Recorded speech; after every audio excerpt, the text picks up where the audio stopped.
Hello friends, स्वागत है आपका अपने स्टडी चैनल गोयल क्लासेस में। तो हमारा जो टॉपिक है वो चल रहा था सर्वनाम का, जिसमें पिछले पार्ट में हमने सर्वनाम के बारे में अच्छे से जान लिया था कि सर्वनाम किसे कहते हैं और सर्वनाम के कितने भेद होते हैं। और उनमें से हमने एक जो पहला भेद था पुरुषवाचक सर्वनाम, उसके बारे में भी हमने अच्छे से जान लिया था। तो आज की हमारी जो क्लास है उसमें हम जो सर्वनाम के 5 भेद और रहते थे उनके बारे में एक एक करके अच्छे से विस्तार से जानेंगे। तो चलिए शुरू करते हैं आज की हमारी क्लास। सर्वनाम जो हमारा टॉपिक है उसमें सर्वनाम का दूसरा भेद आता है निश्चयवाचक सर्वनाम। ठीक है, अब जो निश्चयवाचक सर्वनाम है उसका एक अन्य नाम है संकेतवाचक सर्वनाम। निश्चयवाचक सर्वनाम को संकेतवाचक सर्वनाम भी हम कह सकते हैं। अब देखोगे आप, निश्चय मतलब क्या होता है? पक्का करना। निश्चय मतलब पक्का, यानी जो हम इशारा कर रहे हैं या संकेत कर रहे हैं वो हमारा क्या है? पक्का है। तो वो किस में आएगा? निश्चयवाचक सर्वनाम कहलाएगा। ठीक है, परिभाषा क्या हो जाएगी? वे सर्वनाम शब्द जिससे पास या दूर किसी व्यक्ति या वस्तु की ओर से निश्चयपूर्वक संकेत दिया जाता है वो निश्चयवाचक सर्वनाम कहलाता है।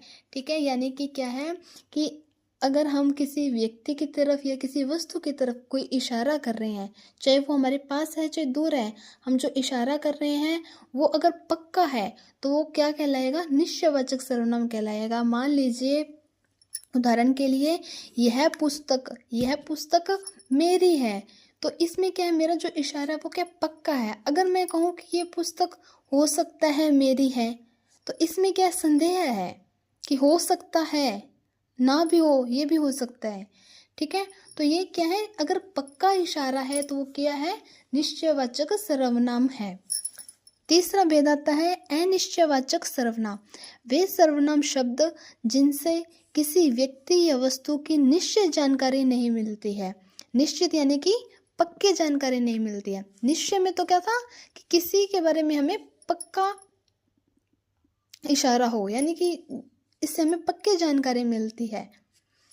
तो वो निश्चयवाचक, जिससे हमें पक्की जानकारी नहीं मिलती है तो वो क्या आएगा? अनिश्चयवाचक। जैसे कोई कुछ, उदाहरण के लिए कोई आ रहा है। ठीक है, संदेह है, कोई आ रहा है, कौन आ रहा है ये हमें नहीं पता है, कोई आ रहा है। ठीक है, अब जिसमें संदेह रहे तो वो किस में आएगा? अनिश्चयवाचक सर्वनाम में आएगा। अब चौथा आता है संबंधवाचक सर्वनाम। वे सर्वनाम जो संबंध बताने का काम करें। ठीक है, परिभाषा क्या हो जाएगी? वे सर्वनाम शब्द जो वाक्य में दो शब्दों के मध्य संबंध बनाने का कार्य करते हैं उन्हें संबंधवाचक सर्वनाम कहते हैं। ठीक है, उदाहरण के लिए जैसे जो सो, जो करेगा सो भरेगा।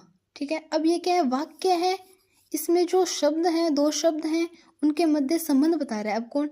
अब जैसे दो शब्द है, करेगा भरेगा, अब इसमें संबंध बता रहे हैं जो सो, जो करेगा सो भरेगा। इस वाक्य से इनमें क्या संबंध बन गया है शब्दों में। तो दूसरा उदाहरण देख लीजिए आप, जिसकी लाठी उसी की भैंस, जैसी करनी वैसी भरनी। तो यानी कि जिससे हमें मालूम चले कि इसमें शब्दों के मध्य संबंध बताया है, तो किसका उदाहरण आ जाएगा? संबंधवाचक सर्वनाम का उदाहरण रहेगा। पांचवा आता है प्रश्नवाचक सर्वनाम। वे सर्वनाम शब्द जो वाक्य में संज्ञा के स्थान पर आकर पूरे वाक्य को प्रश्न में बदल दे, प्रश्नवाचक सर्वनाम कहलाएंगे। कहाँ पे आए? जो वाक्य में संज्ञा की जगह पर क्या आ जाए? सर्वनाम, और जिससे वाक्य किसमें बदल जाएगा? प्रश्न में बदल जाएगा। जैसे सर्वनाम क्या थे? कौन, क्या, कैसे, कब, कहाँ, ये हमारे सर्वनाम थे। उदाहरण देखिए अब आप, राम आया है, ये एक सिंपल वाक्य है, इसमें कोई प्रश्न नहीं है। राम आया है, क्यों इसमें प्रश्न नहीं है? क्योंकि इसमें संज्ञा यूज हो रही है। हमने क्या कहा है? संज्ञा की जगह पे क्या आ जाए? सर्वनाम आ जाए, तब वाक्य प्रश्न में बदल जाए। अब राम आया है सिंपल है, राम आया है, उसी जगह पे अगर सर्वनाम आ जाए, कौन आया है, अब राम की जगह पे संज्ञा की जगह पे क्या आ गया? सर्वनाम।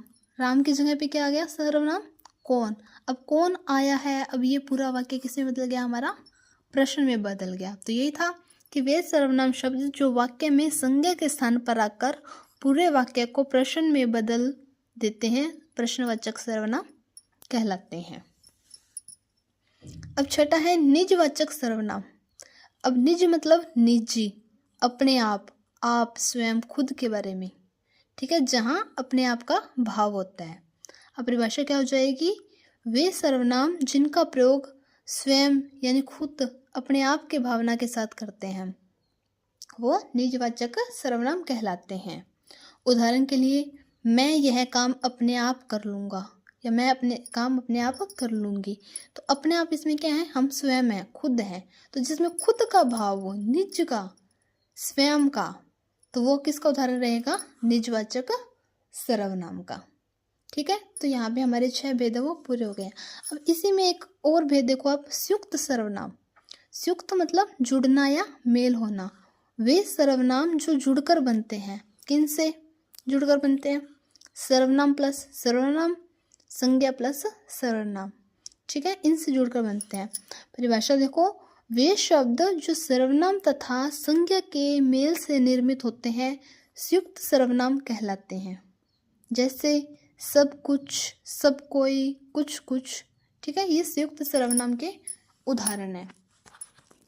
तो इसी के साथ जो हमारी जो क्लास है, टॉपिक है, यहाँ पे आप कंप्लीट हो चुका है। सर्वनाम के जो 6 भेद थे, पुरुषवाचक सर्वनाम, निश्चयवाचक सर्वनाम, अनिश्चयवाचक सर्वनाम, संबंधवाचक सर्वनाम, प्रश्नवाचक सर्वनाम और निजवाचक सर्वनाम, इनका हमने एक एक करके विस्तार से जान लिया है इनके बारे में। तो ठीक है, इसके साथ जुड़े रहिए हमारे चैनल के साथ। मिलते हैं हमारे अगले टॉपिक के लिए साथ। तो अगर आपको वीडियो अगर पसंद आ रही है तो चैनल को लाइक, शेयर, सब्सक्राइब करना ना भूलें। मिलते हैं हमारी अगली वीडियो में। धन्यवाद।